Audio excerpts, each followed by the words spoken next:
Taman Park stood in the loading bay of Station Terminus 9 and tried not to look as nervous as he felt. Around him, beings from dozens of different worlds moved with casual confidence. Some had forearms.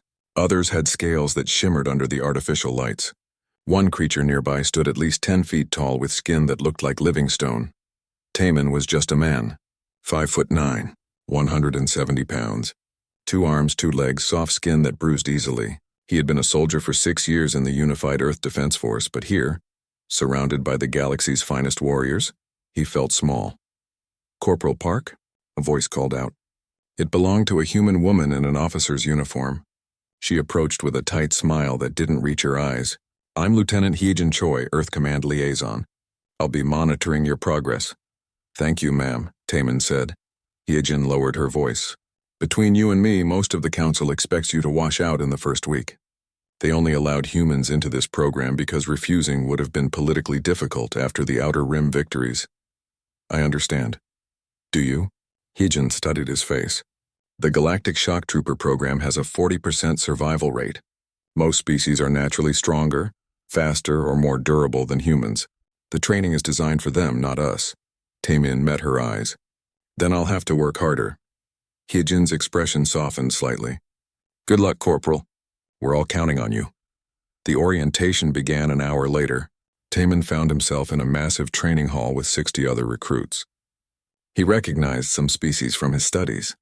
The massive gray-skinned beings were ergolites, naturally aggressive and incredibly strong. The serpentine creatures with 6 arms were Salathi, known for their speed and flexibility. And the towering figures with what looked like natural armor plating were Krygants, one of the oldest warrior races in the galaxy. A door at the far end of the hall opened with a thunderous bang. Every recruit immediately stood at attention. The being that entered made Taman's stomach tighten with fear. It stood 9 feet tall on reverse-jointed legs.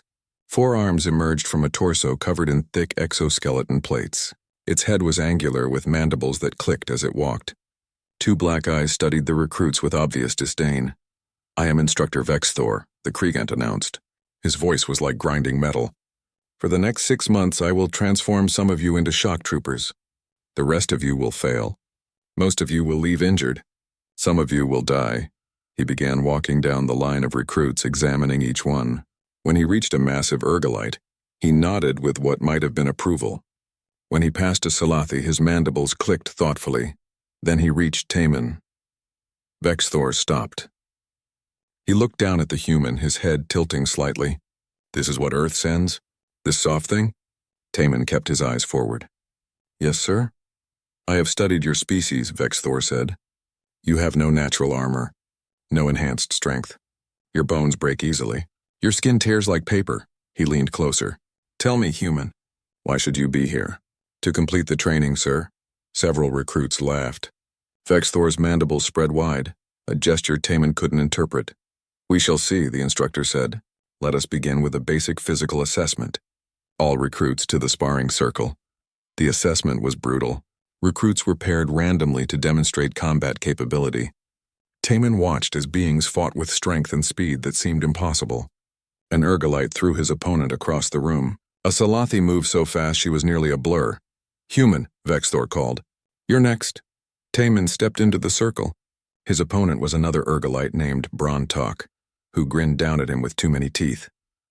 "I will try not to break you too badly," Brontok rumbled. The fight lasted exactly 4 seconds. Brontok moved with surprising speed, grabbed Taman by the arm and threw him against the padded wall hard enough to knock the wind from his lungs. Taman struggled to his feet, and Brontok hit him once in the ribs. Taman felt something crack and went down. "Pathetic," Vexthor said. "Next pair." Taman limped out of the circle. A medical officer scanned him quickly and confirmed 2 fractured ribs. They gave him an injection that would speed healing, but he would still be in pain for days. The assessment continued for 3 hours. Taman watched and learned. He noticed patterns in how different species fought. He saw their strengths, but also their weaknesses. Finally, Vexthor addressed the group again. "That was disappointing. Half of you fight like children. We will correct this." His eyes fixed on Taman. "Human, return to the sparring circle." Taman's ribs screamed in protest as he stood, but he walked to the circle without hesitation. I will now demonstrate proper striking technique, Vexthor announced. He entered the circle and faced Taman. The human will serve as the training dummy. Taman understood immediately. This wasn't a lesson. This was a message. Position yourself in a defensive stance, Vexthor commanded. Taman raised his arms, protecting his damaged ribs as best he could. Observe, Vexthor said to the other recruits. When facing a weaker opponent, you must strike with controlled force. Like this. His lower right arm shot out in what looked like a casual backhand. It wasn't casual. The blow caught Taman across the face with the force of a sledgehammer. He heard the crunch before he felt the pain. His nose exploded in a burst of blood and agony, and he spun backward, hitting the mat hard. The room went silent except for the sound of Taman's blood dripping onto the floor. You see, Vexthor said calmly. Even a basic strike is enough to incapacitate a human. They are not built for combat. Taman's eyes watered. His face felt like it was on fire. Blood poured from his shattered nose, soaking his uniform. Every instinct screamed at him to stay down, to tap out, to accept that this was beyond him. He thought about Hyejin's words, about how everyone expected him to fail, about how this was supposed to prove humans didn't belong here. Slowly, Taman got his hands under him.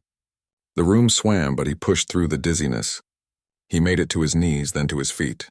Blood ran down his chin and neck. Vexthor watched with what might have been surprise. Taman reached up with both hands, gripped his broken nose, and with a sickening crack, shoved it back into alignment. The pain was blinding, but he locked his knees and stayed upright. Blood still flowed, but he ignored it. He looked directly at Vexthor and asked, "Is that the warm-up complete, sir?" The training hall was absolutely silent. Vexthor's mandibles twitched. The other recruits stared. No one laughed now. "Get to medical," Vexthor finally said. His voice was carefully neutral. "Training resumes at 0500 tomorrow. Do not be late." Taman walked out of the hall under his own power. He didn't let himself limp. He didn't let himself show pain. Only when he was alone in the medical bay, after they had sealed his nose and injected more healing drugs, did he allow himself to shake. The medical officer, a kind creature with too many eyes, spoke gently. "You should request a transfer. This program is not meant for your species." "No," Taman said quietly. "I'll finish it. That instructor wants to break you." Taman leaned back on the medical bed and closed his eyes. His face throbbed. His ribs ached. His whole body hurt. "Then he'll have to try harder," Taman said. That night, in his small quarters, Taman looked at himself in the mirror. Both eyes were already blackening from the broken nose. His face was swollen. He looked like he'd lost a fight with a freight train. Tomorrow would be worse. He knew that. Vexthor had made his intentions clear. The instructor would push him harder than any other recruit. The training was designed to break him, to prove humans didn't belong. Taman touched his reset, nose gently, and winced. He thought about the 6 billion humans back on Earth, about the soldiers who had fought and died to earn humanity's place at the galactic table, about all the people counting on him to prove they belonged here. "Okay," he said to his reflection, "let's see who breaks first." He set his alarm for 0430 and forced himself to sleep. His last thought before unconsciousness took him was simple. Tomorrow he would still be standing. The alarm screamed at 0430. Taman's face hurt worse than the night before. His ribs sent sharp pains through his chest with every breath. He rolled out of bed anyway and began his morning routine. By 0500 he stood in the training hall with the other recruits. Vexthor entered exactly on time, and his eyes immediately found Taman. The human's face was a mess of purple and black bruises, but he stood at attention with the others. "Today we begin real training," Vexthor announced. "Follow me." He led them to a part of the station Taman hadn't seen before. They entered a massive chamber with thick walls and a door that sealed behind them with a heavy clang. "This is the gravity room," Vexthor said. "Most of you come from worlds with standard gravity. This room will teach you to fight in any environment." A control panel on the wall lit up. Taman felt the change immediately. His legs nearly buckled as weight pressed down on him. Everything suddenly felt heavier. His arms, his head, even his blood seemed to pull downward. "We begin at 2 times standard gravity," Vexthor said. He walked easily as if nothing had changed. "You will run 50 laps around this room. Begin." The Ergolites and Krygants moved with only slight difficulty. Their heavy bodies and strong muscles adapted quickly. The Salathi struggled more, their thin frames bending under the pressure. Taman felt like someone had strapped weights to every part of his body. He ran anyway. Each step was a battle against the crushing force. His fractured ribs protested violently. Other recruits passed him. Some lapped him twice. He kept running.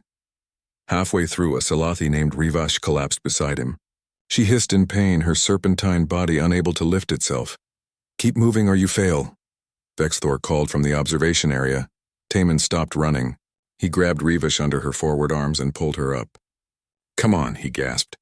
Together, they finished the laps together, dead last. Vexthor said nothing, but his mandibles clicked in a way that seemed angry. The gravity training continued for 2 weeks. Each day, Vexthor increased the intensity.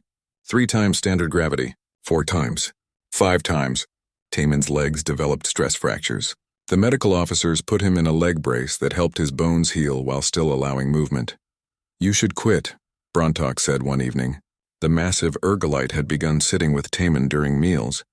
"That instructor is trying to kill you." "I know," Taman said, "then why stay?" Taman thought about it. "Because if I quit, it proves he was right. It proves humans don't belong here." Brontok grunted. "Your people are strange. Weak bodies but strong minds. We're tougher than we look." "I am beginning to believe that." The gravity training finally ended. Taman had lost 15 pounds and could barely walk without pain, but he had completed every exercise. Vexthor moved them to the next phase without comment. The toxin resistance trials were worse. They were sealed in individual chambers and exposed to different atmospheric compositions. Taman's human lungs, designed for Earth-specific mixture of gases, rebelled against everything else. The methane atmosphere made him vomit until there was nothing left in his stomach. The ammonia-based air burned his throat and nose. The high-pressure environments made his ears bleed. The low-pressure chambers made him dizzy and confused. On the 5th day of trials, Taman's heart stopped. Medical officers revived him and told Vexthor the human had reached his limit. Vexthor ordered Taman back into the chambers the next day. Hyejin contacted Taman that night through a private communication channel. Her face on the screen looked worried and angry. "The council has authorized me to pull you out," she said. "What Vexthor is doing goes beyond standard training. He's trying to kill you to prove a point." "I know," Taman said. His voice was hoarse from the chemical burns in his throat. "Then come home. You've proven enough. No one will think less of you." Taman was quiet for a long moment. "I will, though. I'll think less of me." Taman, "1 more week," he said. "Give me 1 more week." Hyejin closed her eyes. "You're as stubborn as he is cruel. Maybe that's what we need." The toxin trials continued. Taman's body slowly adapted. He learned to take shallow breaths in harsh environments. He discovered he could hold his breath far longer than most species when necessary. His human body, evolved to adapt to different climates and conditions, found ways to survive. On the final day, in a chamber filled with an atmosphere that should have been instantly lethal, Taman lasted 17 minutes. The previous record was 12 minutes, set by a Krygant warrior 5 years ago. Vexthor reviewed the data 3 times. He said nothing. The next training phase was the pain threshold examination. Recruits were connected to machines that stimulated their nervous systems, pushing their ability to endure discomfort to its limits. It was meant to prepare them for torture and injury in the field. Vexthor personally oversaw Taman's sessions. "Begin at level 3, he told the technician. "Sir, standard protocol is to begin at level 1, the technician protested. "Did I ask for your opinion?" The pain started as a dull ache and quickly became fire running through every nerve. Taman gritted his teeth and focused on his breathing. The technician increased the intensity. The fire became lightning. Taman's hands gripped the arms of the chair hard enough to leave marks. "Level 6, Vexthor said. "Sir, that's dangerous." Level 6. The pain went beyond description. It felt like being torn apart from the inside. Taman heard someone screaming and realized it was him. His vision went white. His body tried to shut down, but something in him refused to let go. Some stubborn core of will that had always been there. That had helped his ancestors survive ice ages and droughts and predators. The part that simply did not know how to quit. When they finally disconnected him, Taman sat shaking in the chair, unable to speak. The session had lasted 43 minutes at level 6. The previous record was 31 minutes. "Again tomorrow," Vexthor said and walked out. Another instructor approached the technician after Vex Thor left. That was beyond protocol. You should report him. The technician looked at Taman, who was slowly recovering. Did you see the human's face? He never asked to stop, not once. That doesn't make it right. No, the technician agreed, but it makes it remarkable. Word began spreading through the station. The human who should have washed out in the first week was still here, still training, still standing after everything Vex Thor threw at him. Other instructors started watching his sessions. Recruits from other training groups asked about him. Brontok brought news one evening at dinner. They are taking bets on you in the station's recreation areas. Bets on what? Taman asked. On whether you will finish the program. Odds started at 100 to 1 against you. Now they are down to 5 to 1. That's still bad odds. Better than they were, Brontok said with something like pride. I bet my monthly credits on you. Do not make me regret it. Taman laughed, which hurt his still healing ribs. I'll try not to. Even Rivash, who had been cold to him since the gravity training, began showing grudging respect. You helped me when I fell, she said one day during a combat exercise. I have not forgotten. We're all on the same team, Taman said. Not according to Vex Thor. He makes examples of you to show our superiority. Then he's not paying attention. Every day I'm still here proves the opposite. Rivash's eyes gleamed with what might have been amusement. Perhaps that is why he grows more desperate. She was right. Vex Thor's training methods became increasingly harsh. Extra duty, longer sessions, higher intensities. Other instructors began to notice and question his methods, but Vex Thor was senior enough that no one directly challenged him. The breaking point came during a zero-gravity combat exercise. Recruits were sent outside the station in spacesuits to practice fighting in a vacuum. They worked in pairs, tethered to safety lines. Taman was paired with Vex Thor. They moved away from the station into open space. The stars were bright and cold and infinite. Vex Thor demonstrated various combat techniques, and Taman followed along, adapting the movements to his smaller frame. Then Vex Thor moved close, as if to adjust Taman's form. His lower left hand touched Taman's tether connection. There was a click, barely audible over the suit's communication system. Maintain your position, Vex Thor said, then pushed away toward the station. Taman felt himself drifting. He looked down and saw his tether floating free, the connection clearly severed. His heart rate spiked as he realized what had happened. My tether's disconnected, he said calmly into his comm. Use your thruster pack to return, Vex Thor replied. Taman activated the pack. Nothing happened. He checked the fuel gauge. Empty. Thruster fuel is gone, he reported. Unfortunate, Vex Thor said. I will send rescue. But Taman could hear the lie in his voice. He was drifting away from the station at roughly 2 meters per second. At this rate, he would be out of rescue range in less than 30 minutes. His oxygen would last 4 hours. But if he drifted too far, they would never find him in time. If they even bothered to look, Taman forced himself to think. Panic would kill him faster than anything else. He had tools. He had mass. He had physics. He detached his empty thruster pack and threw it hard in the direction he was traveling. Newton's third law pushed him slightly backward. Not enough. He removed his tool belt and threw it the same direction. Another small correction. Still not enough. He was left with only his suit, the air inside it. The field operation on Maker 7 was supposed to be the final test. Recruits who survived the planet's hostile environment and completed their objectives would graduate as shock troopers. Those who failed would go home. Those who died would be honored. Taman stood in the transport ship with his assigned team. Brontok checked his weapons for the 3rd time. Rivash coiled around a support pole, her scales reflecting the dim interior lights. A flying species named Kirel perched on an overhead beam, his wings folded tight. Instructor Vex Thor would accompany their team personally. He stood at the front of the compartment, reviewing mission data on a holographic display. Mission parameters are simple, Vex Thor announced. We land at separate drop points. Each team navigates to the central objective and secures the data core. Environmental hazards include extreme temperature shifts, acidic rain, and local predators. The simulation lasts 5 days. Questions? No one spoke. Good. We drop in 10 minutes. Yijin's voice came through Taman's private comm channel. Are you sure about this? After what happened in space, you don't have to prove anything more. I need to finish, Taman said quietly. Just come home alive. That's an order. The drop was rough. Their transport released them at the edge of a dense jungle, and they fell through the canopy in individual pods. Taman's pod crashed through branches and slammed into the ground hard enough to rattle his teeth.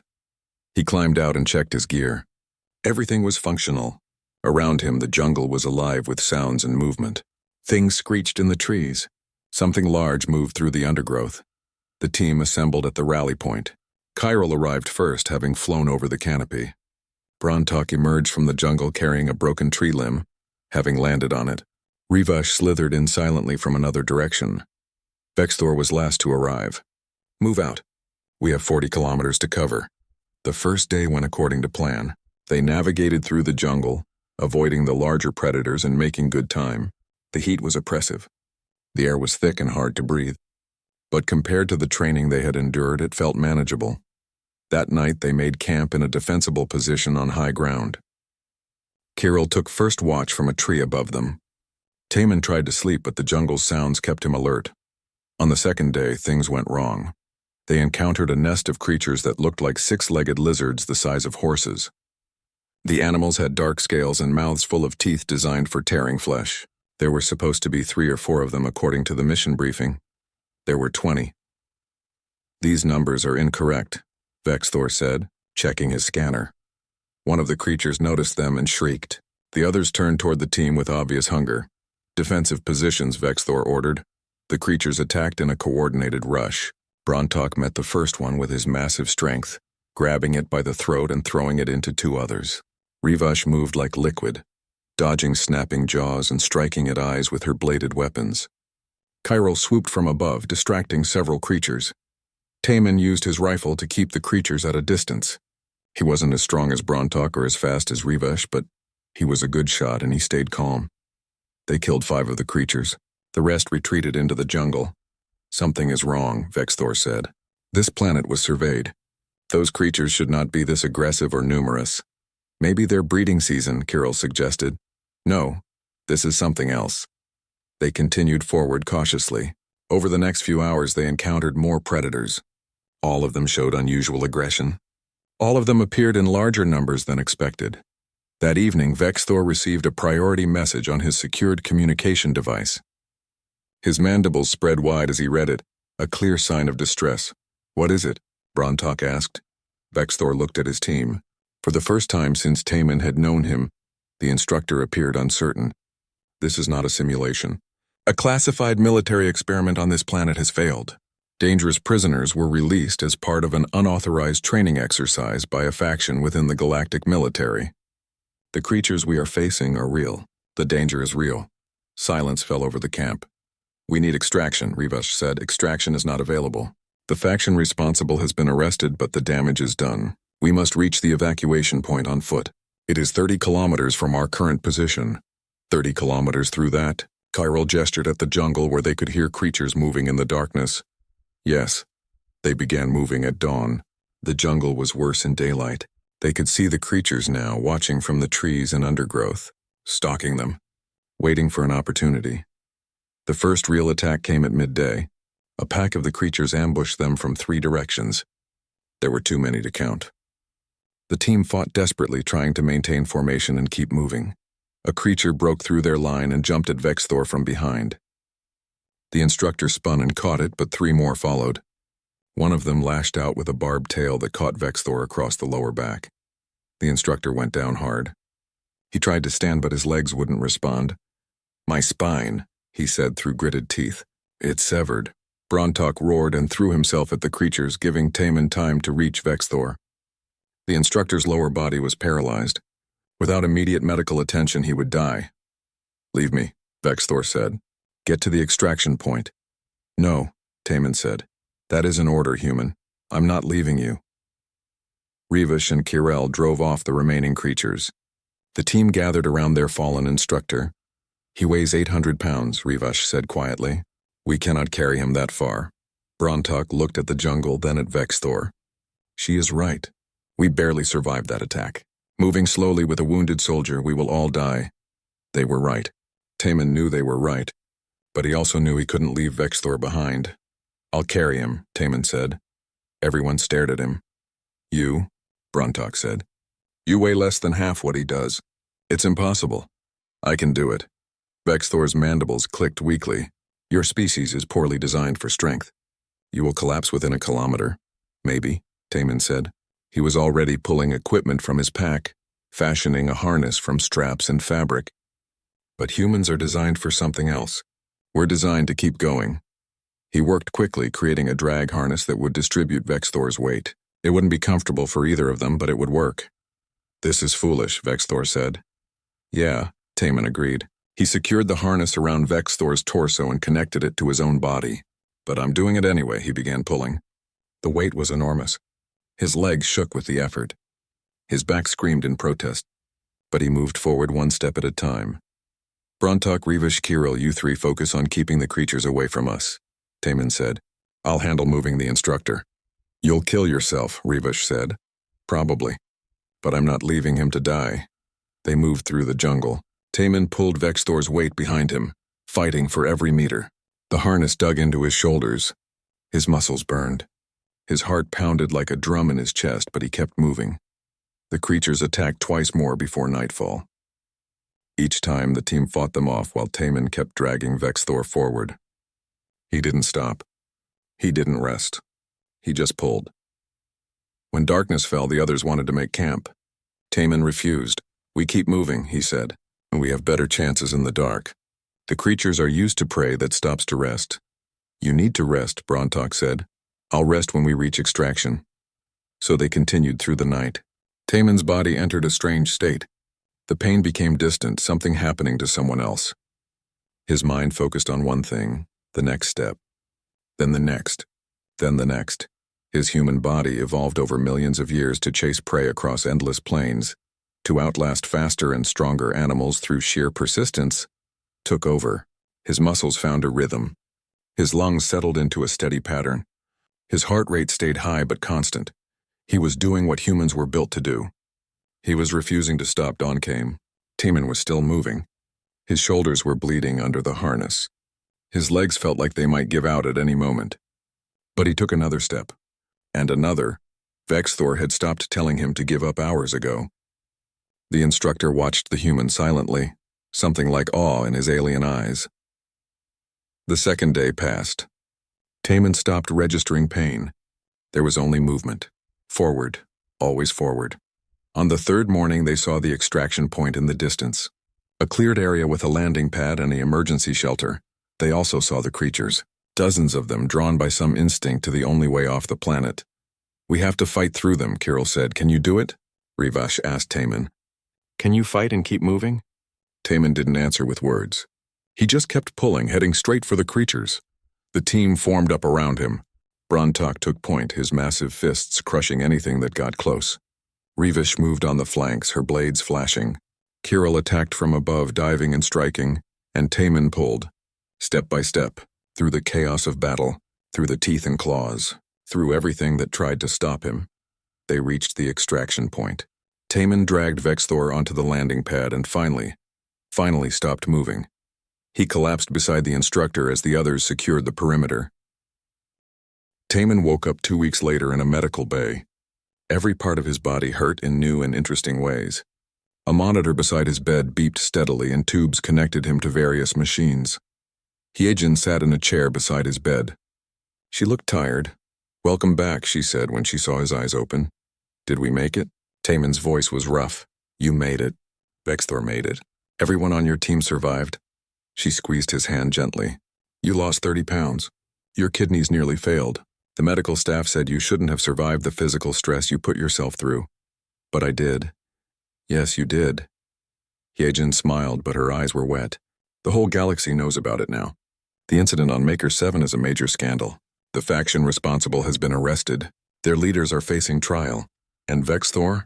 In surgery. They're reconstructing his spine. It will take months of recovery, but he'll walk again. Taman closed his eyes. Good. Over the next few days, visitors came. Brontok arrived first, carrying a bottle of something he called victory drink from his homeworld. He sat by Taman's bed and told him stories about the betting pools on the station. You made me rich, the Urgolite said with a grin. I bet everything on you finishing the program.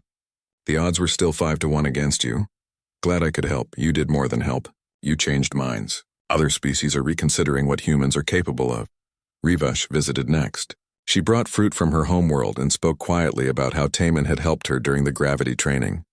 I have told my people about you, she said. About the human who would not leave his instructor behind. Your story will be taught to our young ones. Even Chiral came, perching awkwardly on the medical equipment. I flew reconnaissance for 15 years, the winged alien said. I have seen many brave things. But what you did on that planet was the bravest. The galaxy's news networks ran stories about the Maker 7 incident constantly. The scandal was huge, but more than the scandal, people talked about the human who had carried his instructor for 3 days. Video footage from their suit cameras had been recovered. Someone leaked it to the press. Now billions of beings across the galaxy watched Taman drag Vexthor through the jungle, never stopping, never resting. Human recruitment into the galactic military increased by 200% within a week. When Taman was finally strong enough to walk, with help, Hejin escorted him to Vexthor's medical room. The Krygant instructor lay in a specialized bed that supported his healing spine. He looked smaller somehow without his armor and equipment. More vulnerable. May I enter? Taman asked from the doorway. Vexthor's mandibles spread and what Taman had learned was a smile. Please. Taman sat in the chair beside the bed. They were quiet for a long moment. I owe you my life, Vexthor finally said. You don't owe me anything, sir. I do, and I owe you an explanation. Vexthor's eyes focused on the ceiling. I was ordered to break you, by members of my government who fear humanity. Fear us? We're one of the weakest species in the galaxy. No, you only appear weak. Vexthor turned his head to look at Taman directly. My people have studied humans extensively. Every simulation we run, every analysis we perform, shows the same result. Given equal technology and training, humans become apex predators. That's ridiculous, is it? You have no natural advantages. No armor, no enhanced strength, no special abilities. Yet your species dominates your planet. You killed animals faster and stronger than yourselves. You spread to every environment on your world. You refuse to accept defeat even when defeat is obvious. Vexthor shifted slightly, wincing at the pain. Other species evolve advantages. Humans evolve the ability to adapt to anything, to outlast anything, to learn from everything. That terrifies us. Taman thought about the 3 days dragging Vexthor through the jungle, about the training that should have broken him but didn't, about his ancestors who walked across continents, hunting animals until they collapsed from exhaustion. So you tried to break me before I could prove it, yes, and instead, you proved it more dramatically than any simulation ever could. Vexthor's mandibles clicked softly. I underestimated what refusing to quit actually means for your species. For most beings, there is a limit, a point where the body or mind simply stops. But you pushed through that limit and kept going. It hurt. I know. I watched you. Every step was pain, but you took the next step anyway. They sat in silence again. What happens now? Taman asked. Now we heal, both of us. And then, Vexthor paused. I have a request to make.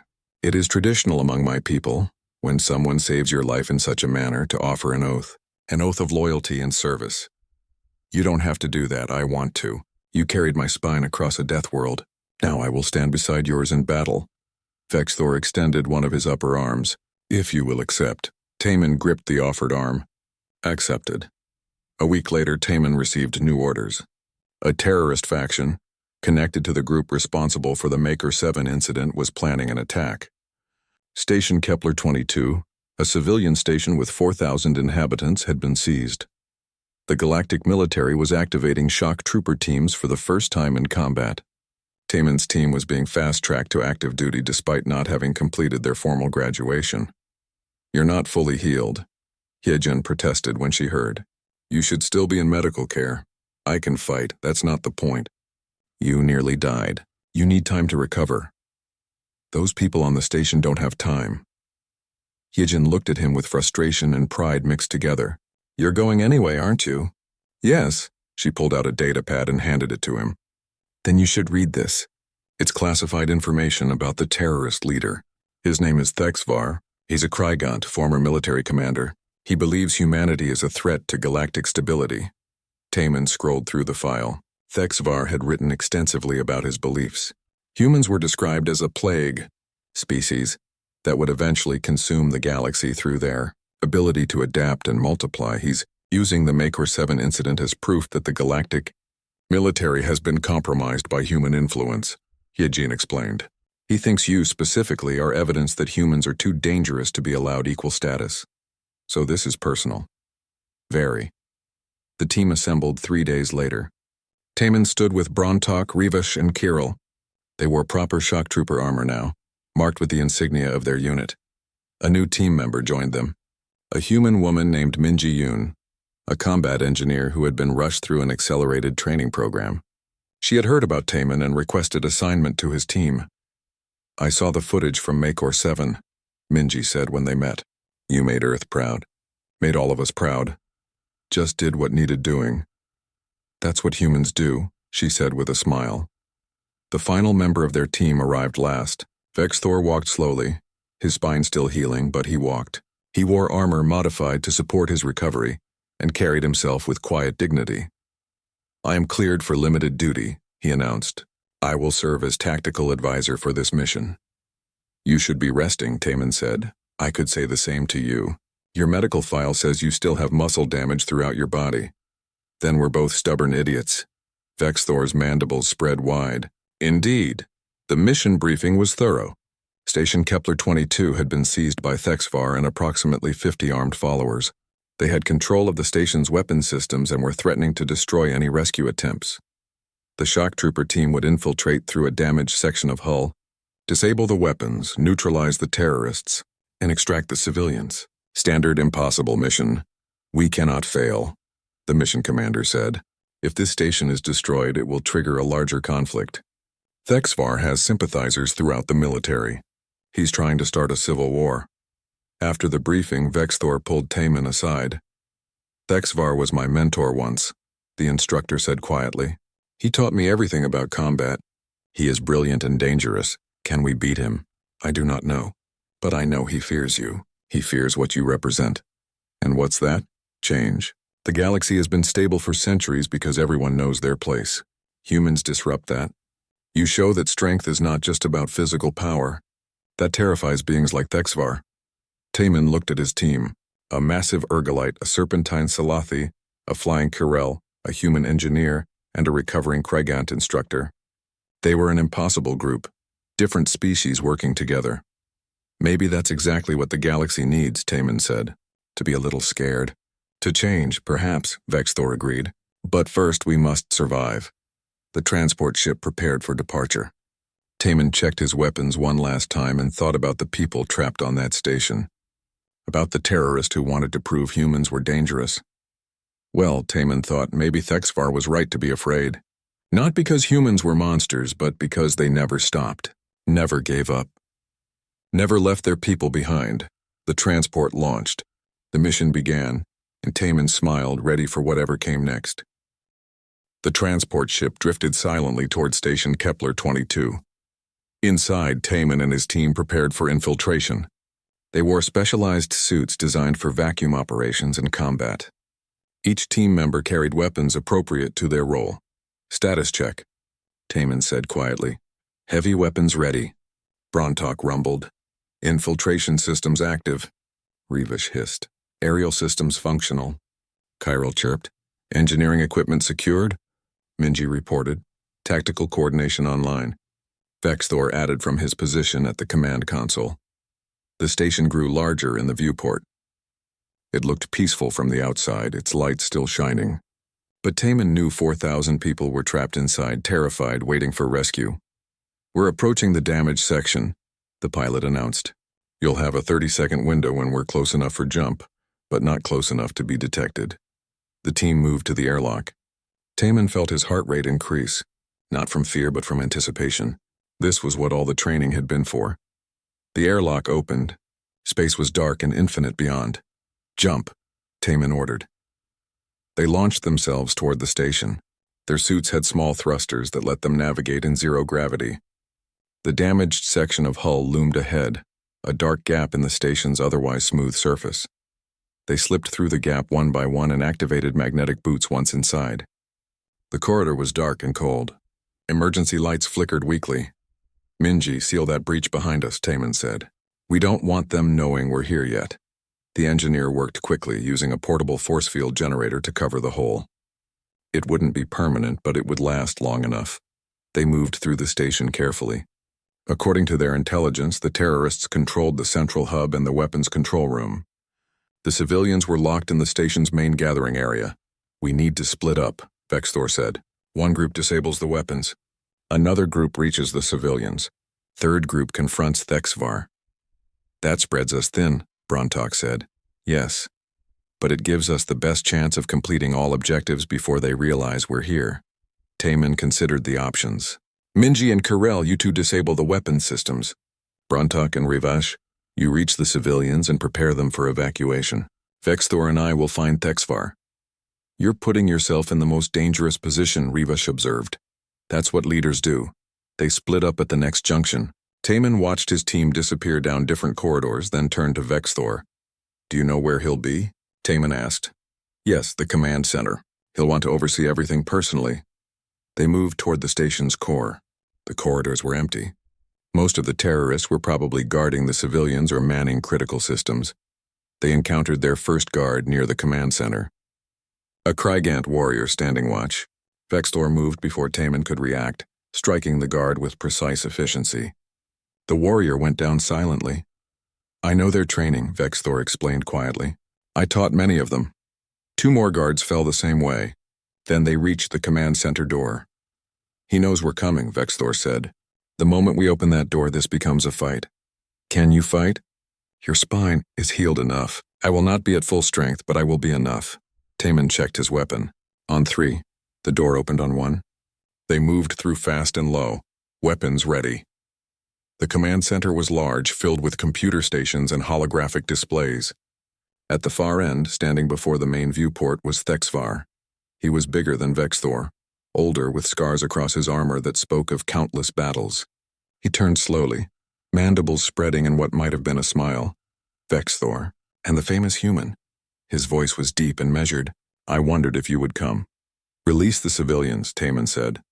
Surrender peacefully. So I can face trial? So the Galactic Council can decide my fate? Thexvar laughed, a harsh clicking sound. No. I will not submit to a government that has been corrupted by human influence. We're not corrupting anything, Taman said. We're just trying to survive. Survive? No, your species thrives. You spread. You adapt. You refuse to accept your limitations. Thexvar gestured at a display showing footage from Makor 7. Taman dragging Vexthor through the jungle. You should have died a dozen times in your training. But you didn't.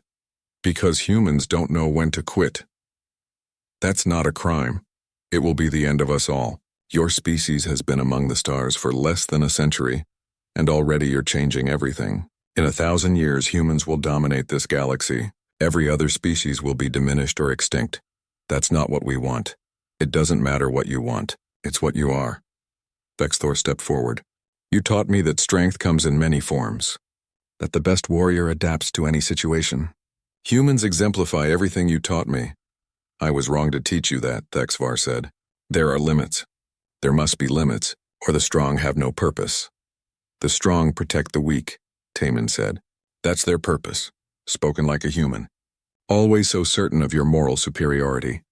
The tension broke. Thexvar moved with surprising speed for his size, charging at Vexthor.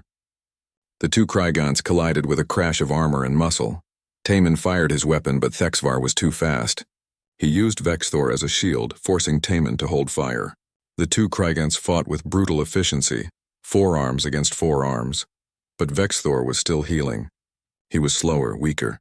Thexvar drove him back, landing heavy blows that would have killed most beings. Taman moved around them, looking for an opening. He couldn't match Thexvar's strength. He couldn't overpower him, but he could do what humans did best. He could be persistent. Taman dropped his rifle and drew a combat blade. He came at Thexvar from the side, low and fast. The blade scored a hit on Thexvar's leg joint, where the armor was thinner. The terrorist roared and backhanded Taman across the room. He hit a console hard and felt ribs crack. Pain exploded through his chest, but he forced himself up. Annoying pest, Thexavar growled. He threw Vexthor aside and advanced on Taman. You should have stayed on your little planet. Should have accepted that you don't belong among us. Taman circled, keeping consoles between them. His ribs screamed, but he ignored it. Pain was temporary. Giving up was permanent. Maybe you're right, Taman said. Maybe humans are dangerous. Maybe we'll change the galaxy. He grabbed a piece of equipment from a broken console and threw it at Thexvar's face. The terrorist blocked it easily, but it gave Taman a second to move. But that's not why you're really afraid of us. Taman came in again, this time from a different angle. His blade found another gap in the armor. Not a killing blow, but another wound. Another drop of blood. Thexvar swung at him and missed. Taman rolled away. You're afraid because we don't give up, ever. You can break our bones. You can hurt us. You can push us to the edge of death. Another attack. Another small cut. Thexvar was growing frustrated, making mistakes, but we'll keep coming. Keep getting up. Keep fighting. Thexvar caught Taman's arm and threw him against the wall. Something in Taman's shoulder dislocated with a pop. His arm went numb, but he switched the blade to his other hand and kept moving. Because that's what humans do. We adapt, we persist, we survive. Vexthor rose from where he'd fallen and grabbed Thexvar from behind, locking his arms. Now, human. Taman didn't hesitate. He drove the blade into the gap in Thexvar's neck armor, where the protection was thinnest. The terrorist went still, then slowly collapsed. Vexthor released him and staggered backward. Taman dropped the blade, his good hand shaking. Is he? Taman couldn't finish the question. Alive, barely. Vexthor checked the wound. He will stand trial after all. Communications crackled to life. Weapons disabled, Minji reported. This station's not blowing up today. Civilians secured, Brontok added. Ready for evacuation. Command center secured, Taman said. We're done here. The rescue operation took 6 hours. Ships arrived to evacuate the civilians and arrest the terrorists. Medical teams treated the wounded. Media recorded everything. Taman sat in the medical bay getting his shoulder reset and his ribs wrapped when the station commander found him. You saved 4,000 lives today, the commander said. She was an elegant being from a species Taman didn't recognize. The council will want to honor you. Just doing my job. No, you went beyond duty today. Beyond what anyone expected, she paused. I have read your file. About your training. About Makor 7. About everything you have endured. It's been a journey. Instructor Vexthor broke your nose on day 1 of training. You finished the course carrying his spine across a death world. Now you've stopped a terrorist attack and prevented a civil war. She smiled. You are exactly what the shock trooper program was meant to create. After she left, Vexthor came to find him. The instructor's armor was dented and scratched, but he moved with dignity. Thexavar will survive, Vexthor reported. He is in custody. He will face justice, and that's good. I spoke to the Galactic Council. They are officially reforming the shock trooper program. The training will be modified to be more inclusive of different species capabilities. And they want new leadership. Taman looked up. You? As chief instructor, yes. And you as lead training officer? Me? I just finished the program. Exactly. You know what it takes. You understand that strength comes in many forms.